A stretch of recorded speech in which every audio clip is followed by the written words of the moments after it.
Letters to Santa and Deadbeat Dads. A reading from To the Faithless and the Unbelieving Bertram Gray, available at Amazon.com. When Bertram was very young, his mother, his real mother, taught him that there was a difference between magic and make-believe. Magic, true magic, was real. It was the result of unseen supernatural forces causing things to happen, like miracles and stigmata and visions from God. Angels and demons were supernatural beings. They were real. Ghosts and goblins were make-believe. They were not real. She also taught him that the Tooth Fairy exchanged teeth for money, that the Easter Bunny brought him colored eggs and candy on Easter morning, that Santa Claus brought him toys on Christmas Day, and that his father, his real father, would one day return to make things right and to be a family. Now, Bertram had never seen God, or Santa, or angels, or the Easter Bunny, or even his own father for that matter, but he still believed in them. Just because you couldn't see a thing, his mother had told him many times, didn't make it any less real. And he believed her because he trusted her, and also because he had collected a substantial amount of circumstantial evidence over the years that seemed to support her testimony. Most of his evidence came in the form of direct written correspondence with the supernatural beings that were most accessible to him. For example, besides teeth, Bertram would leave small notes under his pillow with questions for the Tooth Fairy to answer. He did the same for the Easter Bunny and Santa Claus, asking similar questions to see if he could establish a pattern that might allow him a greater understanding into the workings of the unseen supernatural world. His questions were varied, but always with a particular point in mind. Fairies had wings, but reindeer did not, yet each creature could fly. Was this because they used a different kind of magic? Or was it the same kind of magic, only used in a different way? Bunnies had no thumbs, and yet the Easter Bunny could tie a bow expertly and without flaw.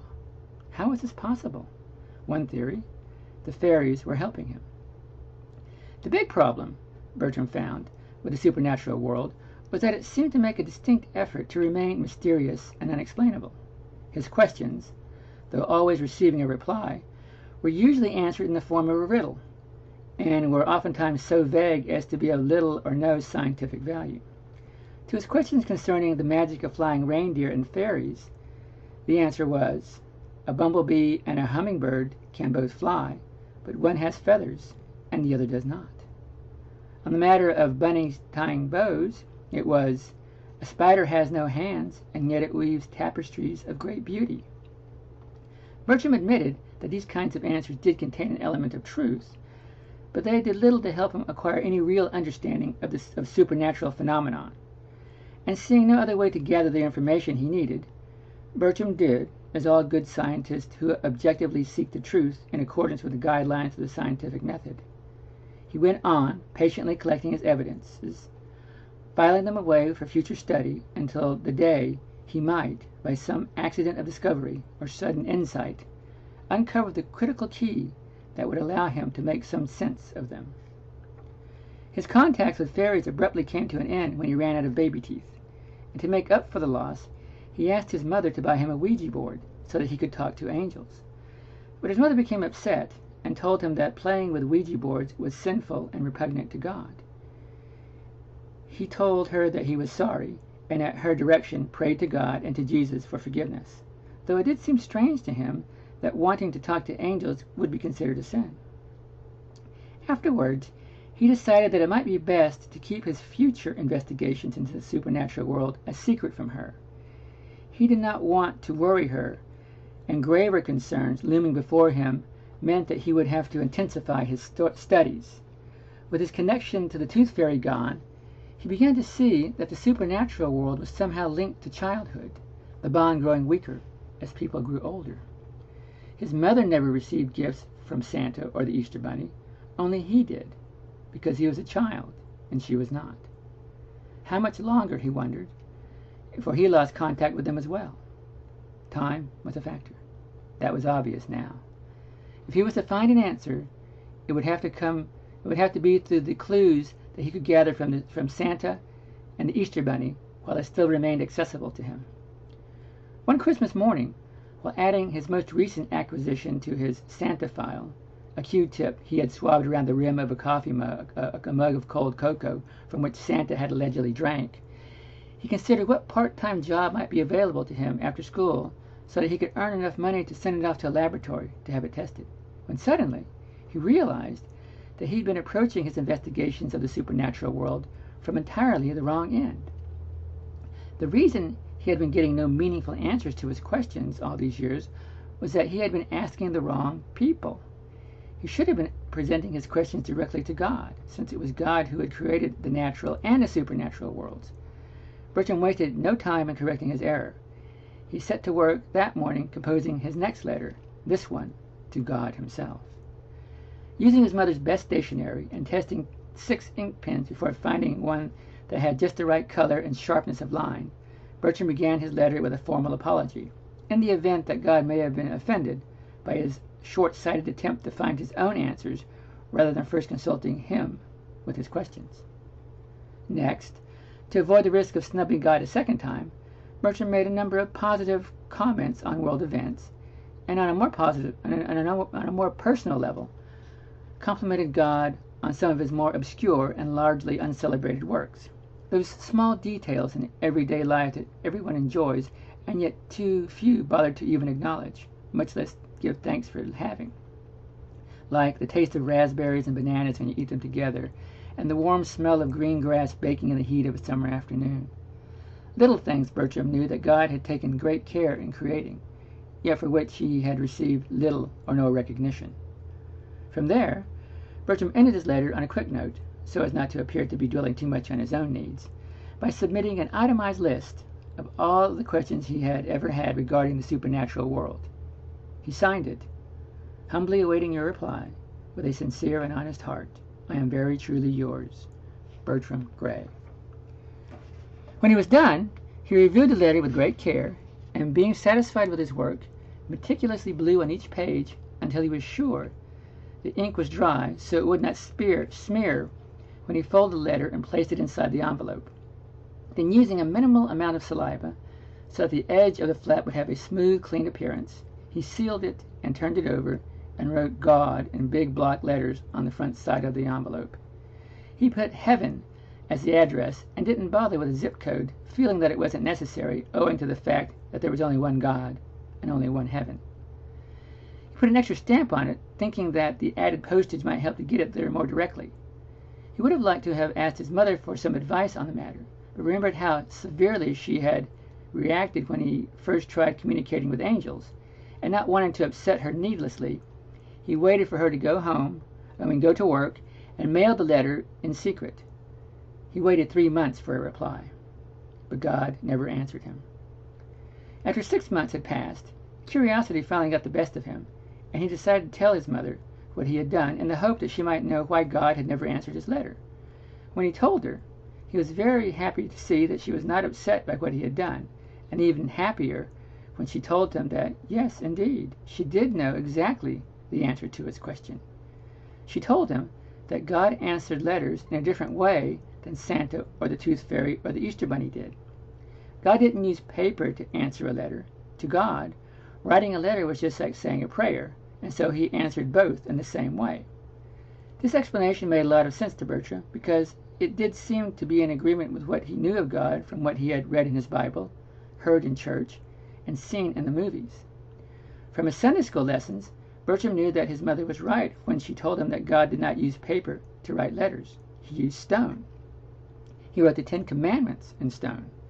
And having seen the movie version of the 10 Commandments and witnessing God's fiery penmanship on film, Bertram understood quite well why stone was necessary.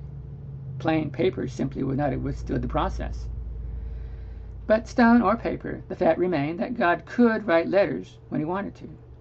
So Bertram consoled himself with the idea that if God had written him a letter, the post office would have probably never been able to deliver it to him anyway, because stone tablets that size would have never fit in his mailbox. By the time Bertram was 9, he had attended 5 different elementary schools because his mother and he moved around a lot. But no matter where they went, it never ceased to amaze Bertram how Santa Claus and the Easter Bunny were always able to find him. His mother told him that it was because Santa had a magic telescope and the Easter Bunny had a magic crystal egg that allowed them to see anyone anywhere in the world, no matter where they had moved. The children at the schools, however, told Bertram that the real reason that Santa and the Easter Bunny were always able to find him was because there was no Santa and there was no Easter Bunny. It was his mother pretending they were real, just for fun.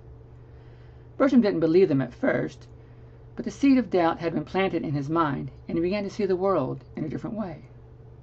Things began to make more sense to him. For example, explain why people use science to build automobiles and airplanes to travel from one place to another, instead of using the magic of flying reindeer and blue fairies. It explained why candy stores and toy stores seem to be more crowded in March and December than any other time of the year. And then Bertram wondered, was this the great secret concerning the mystery of the supernatural? The critical key that would finally make sense of it all?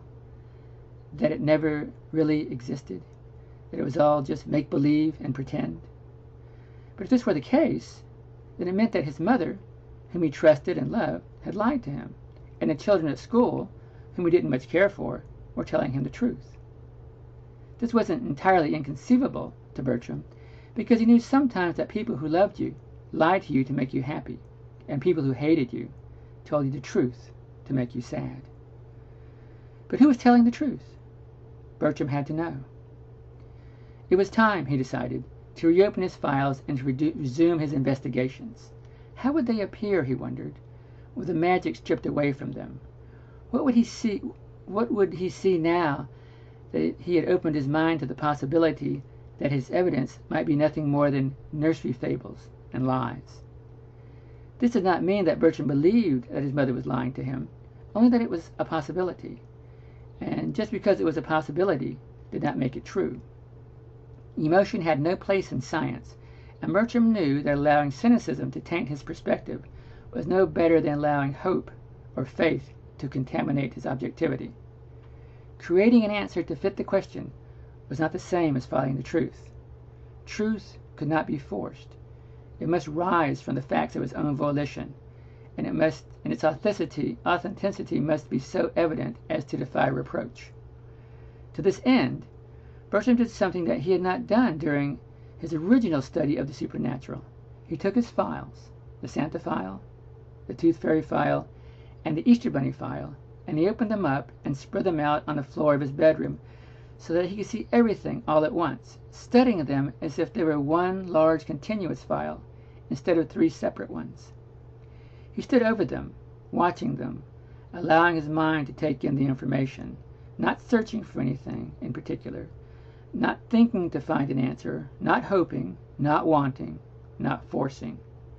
He was merely looking, only observing what lay before him, waiting to see if some kind of pattern might emerge from the clutter and present itself to his unbiased, uncritical eye. To his surprise, a pattern did emerge almost immediately. It was a simple pattern, a pattern so obvious and so visible that it amazed him that he had not noticed it before. But there it was, as it had always been, only he had not recognized it as an answer until now. He saw that Santa and the Tooth Fairy and the Easter Bunny all had the very same handwriting. A suspicion formed in his mind, and he went into the kitchen to get his mother's grocery list. He took it from the yellow smiley face magnet that held it to the refrigerator door, and he brought it into his bedroom. He laid it on the floor beside the rest of his evidence. And when he compared it, he saw that the handwriting on the list also matched the handwriting on each of his files. But Bertram was not through. His mind was still hot with inspiration, and he went into his closet to get the shoebox, where he kept all the things that his father had ever sent to him in the mail. Letters and postcards, birthday cards and get-well cards, and cards for every other important occasion in his life. Bertram opened up each letter and each card, and he laid them beside his files, one by one. And when he compared them to his mother's grocery list, as he had done with all of the other files, he wasn't very much surprised to find that the handwriting in all of his father's letters also matched the handwriting on the list. And so, it was on this day that Bertram discovered that Santa Claus, the Tooth Fairy, the Easter Bunny, and even his own father never really existed. They were all just fantasy creatures of a make-believe world that his mother had created to make him happy. Bertram would have stopped believing in God on this day as well, but he reminded himself that there were still millions of other people in the world, besides his mother, who also seemed to believe in him too, which did lend some credibility to the idea. And there was one other thing that God had going for him that the other creatures did not. God had never written Bertram a letter.